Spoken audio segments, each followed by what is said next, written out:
Hello folks, I hope you're having just a great day today and staying safe from the COVID stuff. So what I'm doing with my Living with HD series, I'm actually moving it. Normally it was being published on Wednesday. I'm moving it to Saturday. The first of my series where I talk about Living with HD was published on a Wednesday, and so I've come back to it and done it every Wednesday since then. But there's no reason for it to be on a Wednesday, and as I think about the series and that sort of thing, I'm thinking it's probably better on if it's not there.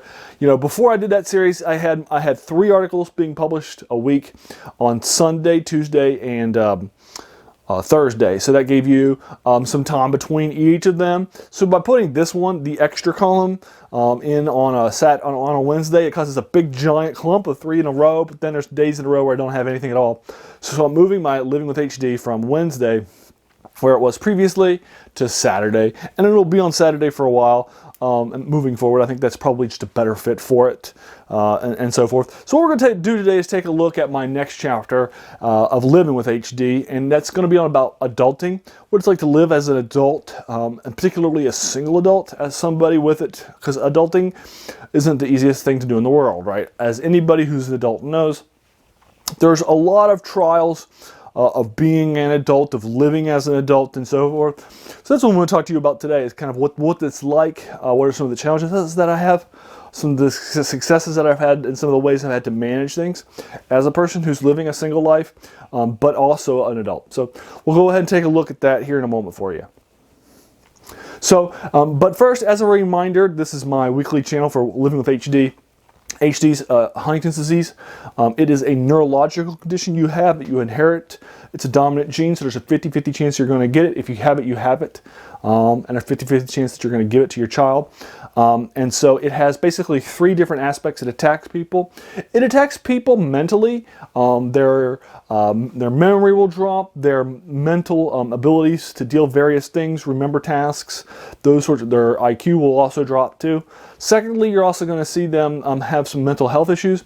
They become more depressed. They become more and different sort of mental health issues that'll come along.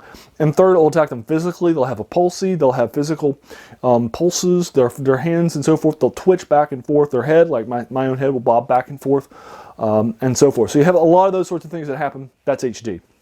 So now let's talk about adulting. Now this is kind of a sequel, if you will, to a video I did, and I'll link you to it below, where I talk about living life as why I chose to be single. And I talk about my reasons for doing that. I've chosen intentionally to live life as a single person, so I don't have to curse anybody with this. I've also chosen not to have any children for the same reason. I don't want to curse any kids with this. I want to win. I want this to be the end, and I would not want to put anybody I love through this. So those are my reasons basically for being single, as a sort of a recap, but I'll link you to that below. But then what's it like to actually live life as a single adult? Well, it's not easy.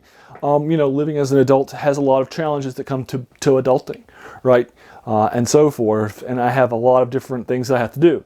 I have to call the doctors. I have to work on my medicine. I have to, wrestle with those sorts of things. For example, today, I had some issues with my Austedo medicine.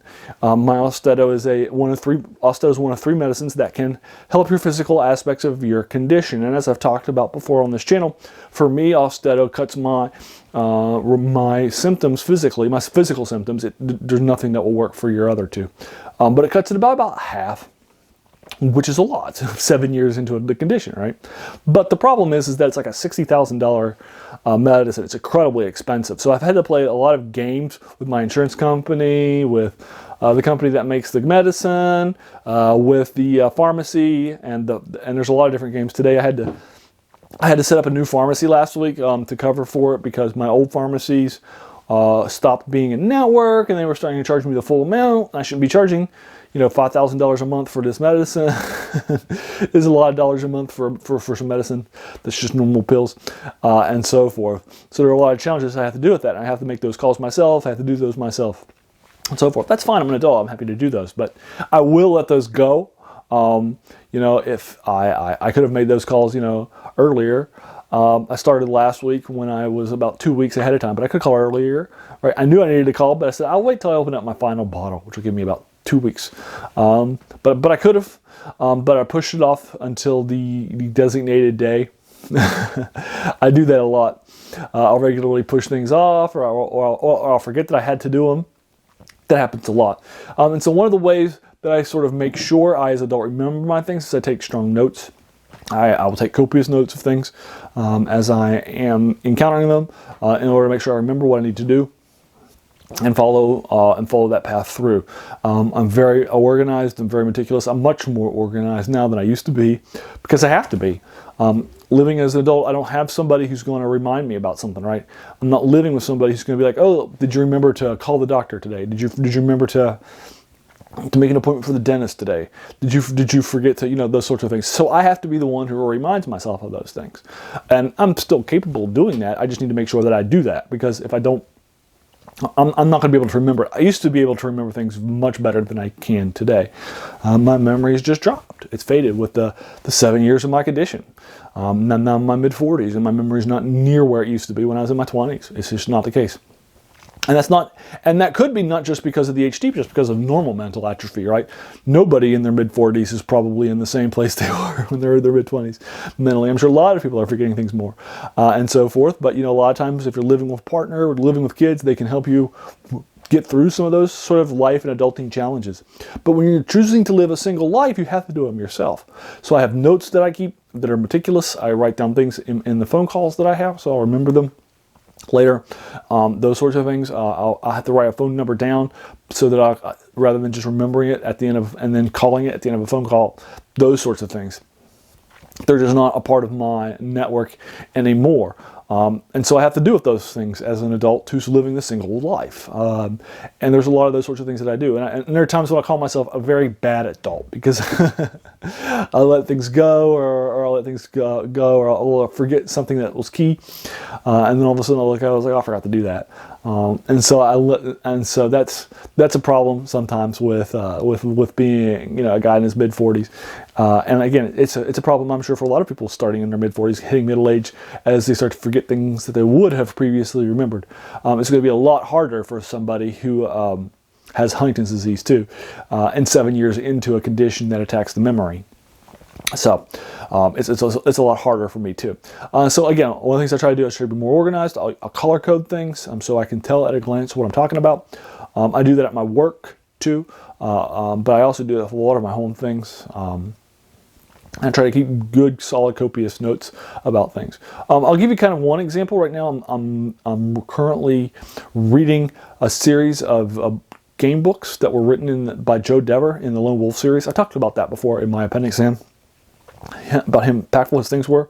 I decided to go back and reread his things that he wrote in the 90s, the follow-up New Order Kai series, and a couple of his later books that he wrote later in the series, that he wrote kind of while the series was still popular with fans, but wasn't getting the sales that it had gotten previously. So I'm reading some of those, and I have to take notes now as I'm reading those, because if I don't, I'll forget. Even though I might have read that like an hour and a half before, if I don't write down the number that he asked me to remember, I'm not going to remember it, an hour later, even though it was just an hour. When I was in my 20s, yeah, absolutely, I could have done that all day long. Teens, done. But now, nope, that is not something I can do. 10 years ago, probably, but not now. So that's one example of how I take notes, even when I'm not even doing things like an adult. I'm just reading a book. And this book happens to be a second-person book where you as the reader are the person in charge, and taking actions, fighting people, that sort of thing. You got to remember some things. So I wrote them down because I know I'm not going to remember them. That's just how it is. So anyway, there it is. Those are some challenges I have as an adult, whether it's getting tasks done, whether it is and task completion, or whether it's doing things and sometimes pushing them back, and some of the things that I do in order to kind of deal with it. So there's some of the challenges and some of the things that I do to help as dealing with the challenges of adulting as a single person with Huntington's disease. So there you are. I'll go ahead and leave you to it. Are these challenges that you've had to deal with, and anything that resonates with you? Any ideas that you have, whether you're going through Huntington's disease or not? I'm happy to talk with you about that further. I'm happy to try to make this channel a place for people to talk about living with HD and what that's like for folks. So there you are, you have it. If you enjoyed this video, please hit that subscribe button. I try to bring you one of these each week on Saturday. So if you enjoyed this, I also do reviews of older fantasy, horror, and science fiction works 3 times a week too. So you can follow in for those as well. Also, finally, I just want to thank you for taking some time out of your day. We all have such busy days, busy lives, and so many things pulling us in so many different directions, right? So the fact that you spent this time with me, that's so humbling. And I appreciate that you did that. So thanks again and have a good one.